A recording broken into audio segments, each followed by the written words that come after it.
தொலைக்காட்சியின் பிரதான செய்திகள். முதலில் தலைப்புச் செய்திகள். நாட்டில் எரிபொருள் நெருக்கடி, வீட்டிலிருந்து வேலை, வெளியான அறிவிப்பு. எரிபொருள் தட்டுப்பாடு, பாடசாலைகளுக்கு புதன்கிழமை விடுமுறை. யாழில் அண்ணன் தங்கைக்கு நடந்த பெரும் அவலம், நடுவீதியில் பிரிந்த உயிர்கள்.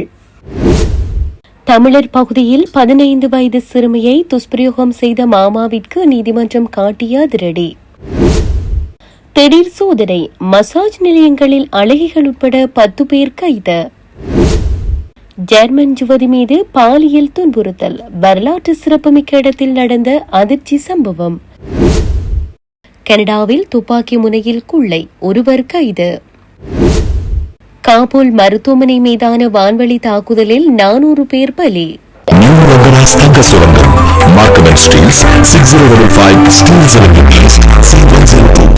தொடர்பின விரிவான செய்திகள்.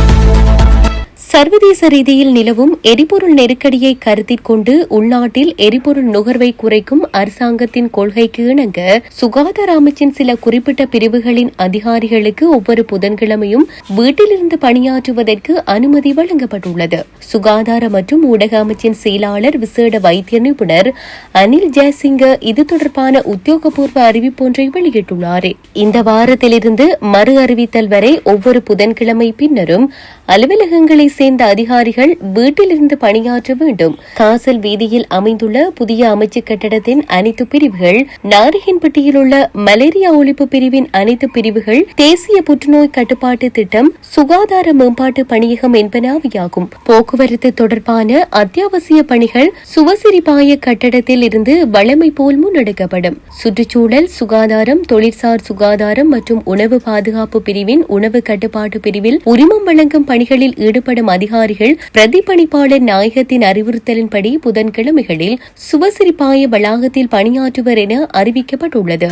அமைச்சின் ஏனைய பிரிவுகளில் புதன்கிழமைகளில் குறைந்தபட்ச ஊழியர்களை கொண்டு இயங்குவதை உறுதி செய்ய வேண்டும் எனவும் தெரிவிக்கப்பட்டுள்ளது.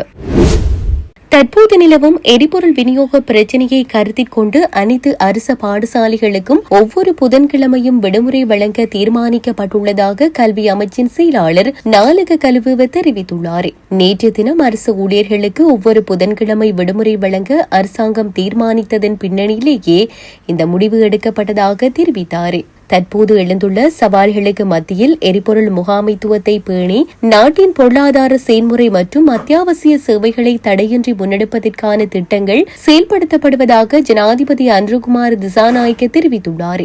நாட்டின் எரிசக்தி பாதுகாப்பை உறுதிப்படுத்துவதுடன் பொருளாதார செயல்முறை மற்றும் அத்தியாவசிய சேவைகளை தொடர்ச்சியாக முன்னெடுப்பதற்கு எடுக்கப்பட வேண்டிய அவசர நடவடிக்கைகள் குறித்து ஆராய்வதற்காக ஜனாதிபதி அலுவலகத்தில் நடைபெற்ற கலந்துரையாடலின் போதே ஜனாதிபதி இதனை குறிப்பிட்டார். யாழ்ப்பாணத்தில் இடம்பெற்ற கோர விபத்தில் ஒரே குடும்பத்தை சேர்ந்த அண்ணன் மற்றும் தங்கை ஆகியோர் சம்பவ இடத்திலேயே உயிரிழந்துள்ளனர். யாழ்ப்பாணம் கொழும்புத்துறை பகுதியை அண்டிய பகுதியில் நேற்று மாலை இந்த விபத்து இடம்பெற்றுள்ளது. மணியம் தோட்டம் பகுதியை சேர்ந்த 24 வயது இளைஞன் மற்றும் அவரது சகோதரியான 19 வயது யுவதி ஆகியோரே இவ்வாறு பரிதாபமாக உயிரிழந்துள்ளனர். குறித்தருவரும் மோட்டார் சைக்கிளில் பயணித்துக் கொண்டிருந்த போது பவுசருடன் மோதி விபத்துக்குள்ளாகியுள்ளனர். விபத்தில் இருவரும் பலத்த காயமடைந்து சம்பவ இடத்திலேயே உயிரிழந்துள்ளதாக தெரிவிக்கப்படுகிறது. இச்சம்பவம் தொடர்பில் யாழ்ப்பாண போலீசார் மேலதிக விசாரணைகளை முன்னெடுத்து வருகின்றனர். வவுனியா ஓமந்தி பகுதியை சேர்ந்த 15 வயதிற்குட்பட்ட சிறுமியை பாலியல் வல்லுறவு புரிந்த தாயின் சகோதரரான குற்றவாளிக்கு 15 ஆண்டுகள் கடூழிய சிறை தண்டனை வழங்கி வவுனியா மேல் நீதிமன்ற நீதிபதி தீர்ப்பளித்துள்ளார். கடந்த 2013ஆம் ஆண்டு வவுனியா ஓமந்தி பகுதியை சேர்ந்த 15 வயதுக்குட்பட்ட சிறுமியை பாலியல் வன்புணர்வு செய்ததாக அதே இடத்தை சேர்ந்த சிறுமியின் தாயின் சகோதரரான 47 வயது சந்தேக நபரை போலீசார் கைது செய்து பி அறிக்கை மூலம் வவுனியா நீதவான் நீதிமன்றத்தில் முற்படுத்தி வழக்கு தொடரப்பட்டது.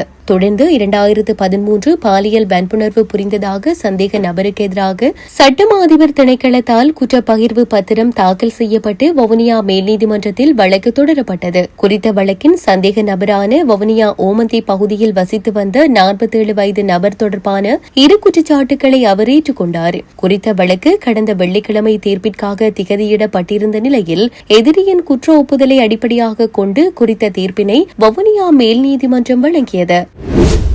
கொழும்பு பேலியகொட போலீஸ் பிரிவுக்குட்பட்ட பகுதிகளில் நேற்று திங்கட்கிழமை மசாஜ் நிலையங்கள் என்ற பெயரில் இயங்கிய 2 விபச்சார விடுதிகள் சுற்றி வளைக்கப்பட்டு 10 சந்தேக நபர்கள் கைது செய்யப்பட்டுள்ளனர். பேலியகொட போலீஸ் நிலையத்திற்கு கிடைத்த ரகசிய தகவலின் அடிப்படையில் தொரணசந்தி மற்றும் பேலியகொட பகுதியில் மேற்கொள்ளப்பட்ட சோதனை நடவடிக்கைகளின் போது இந்த கைது இடம்பெற்றுள்ளது. இதன்போது விபச்சார விடுதிகளை நிர்வகித்ததாக கூறப்படும் 28 வயதுடைய ஆணொருவரும் ஒரு பெண்ணும் விபச்சாரத்தில் ஈடுபட்டதாக கூறப்படும் 8 பெண்களும் கைது செய்யப்பட்டுள்ளனர். கைது செய்யப்பட்ட ஆண் கள்ளணி பகுதியை சேர்ந்தவர் என தெரிவிக்கப்படுகின்றது. கைது செய்யப்பட்ட பெண்கள் 24 முதல் 39 வயதிற்குட்பட்டவர்கள் என தெரிவிக்கப்படுகின்றது. சந்தேக நபர்கள் லுணுக்கலை மொரட்டுவ, தல்பே, முல்லேடியாவ, தெஹிகல்பெட்டிய, நாமல் கமுவ மற்றும் கல்நீவ ஆகிய பகுதிகளை சேர்ந்தவர்கள் என அடையாளம் காணப்பட்டுள்ளனர். மேலும் சம்பவம் தொடர்பில் பேலியகொட போலீசார் மேலதிக விசாரணைகளை மேற்கொண்டு வருகின்றனர். வரலாற்று சிறப்புமிக்க அனுராதபுரம் மிகிந்தலை புனித பூமியில் சுற்றுலா பயணியான இளம் ஜெர்மன் யுவதி ஒருவரை பாலியல் ரீதியாக துன்புறுத்திய முயன்ற அதிர்ச்சி சம்பவம் நேற்று பெரும் பரபரப்பை ஏற்படுத்தியுள்ளது. கடந்த வெள்ளிக்கிழமை இலங்கை வந்த 24 வயதுடைய ஜெர்மன் யுவதி நேற்று காலை மிகிந்தலை விகாரையின் அழகையும் தொல்பொருள் சிதைவுகளையும் ரசித்து பார்த்துக் கொண்டிருந்தார். இதன்போது அங்கு கடமையில் இருந்த தொல்பொருள் திணைக்கள ஊழியர் ஒருவர் அந்த பெண்ணுக்கு வழிகாட்டுவது போல் நடித்து ஆள் நடமாட்டம் குறைந்த மிகுந்த குகை பகுதிக்கு அழைத்து சென்றுள்ளார். தனிமையில் இருந்த யுவதியை ஊழியர் பாலியல் ரீதியாக துன்புறுத்த முயற்சித்துள்ளார். எனினும் சுதாகரித்துக் கொண்ட அந்த வெளிநாட்டு யுவதி உடனடியாக அங்கிருந்து தப்பித்து சென்று மிகிந்தலை போலீசாரிடம் முறைப்பாடு அளித்துள்ளார். முறைப்பாடு கிடைத்த சில மணி நேரங்களிலேயே அதிரடியாக செயற்பட்ட மிகிந்தலை போலீசார் 41 வயதுடைய அந்த சந்தேக நபரை சுற்றி வளைத்து கைது செய்தனர். கைதான நபர் அப்பகுதியை சேர்ந்தவர் என்பதும் தற்காலிக ஊழியராக பணியாற்றி வந்தவர் எனவும் கூறப்படுகிறது. சம்பவம் தொடர்பில் மேலதிக விசாரணைகளை முன்னெடுத்துள்ள போலீசார் சந்தேக நபரை